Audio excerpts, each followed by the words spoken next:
मान लीजिए कि आपको किसी वजह से हवाई जहाज से बिना पैराशूट के कूदना पड़े, या फिर आपके पास पैराशूट है लेकिन वो हवा में खुल ही नहीं रहा है। इन दैट केस क्या आप अंदाजा लगा सकते हैं कि आप कहां गिरें ताकि आपकी जान बच जाए? एटलीस्ट गिरने से तो जान ना जाए। आप में से बहुत सारे लोग पानी को चुनेंगे कि पानी में गिरेंगे तो शायद बच जाएंगे, लेकिन यह गलत है।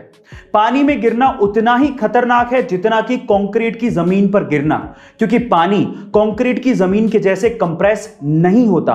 वहां पर आपके जान जाने का खतरा ज्यादा है।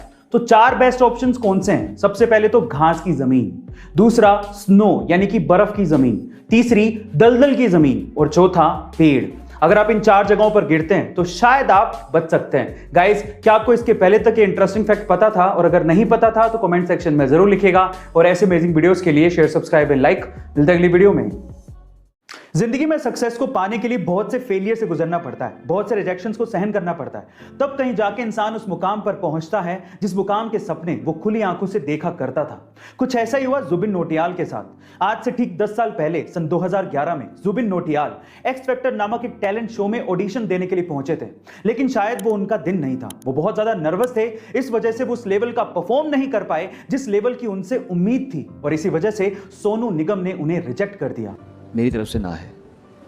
लेकिन उन्होंने रिजेक्शन को पॉजिटिवली लिया, अपनी आवाज पे काम किया, रियाज किया, बहुत मेहनत की, और तब कहीं जाके वो उस मुकाम पर पहुंच गए हैं जहां पर आज उन्हें किसी इंट्रोडक्शन की जरूरत नहीं है। उनकी आवाज का जादू सर चढ़कर बोल रहा है। गाइस, क्या आप भी जुबिन की आवाज को उतना ही पसंद करते हैं जितना कि हम? कमेंट सेक्शन में जरूर लिखेगा। और ऐसे अमेजिंग वीडियोस के लिए शेयर, सब्सक्राइब एंड लाइक। मिलता है अगली वीडियो में। क्या आपने अपनी जिंदगी में कभी किसी सांप को चीखते या चिल्लाते देखा है? शायद कभी नहीं देखा होगा, लेकिन सोशल मीडिया पे तेलंगाना के करीमनगर जिले के रामाडुग्गू इलाके का एक वीडियो वायरल हो रहा है जिसमें एक सांप चीखता और चिल्लाता दिखाई दे रहा है।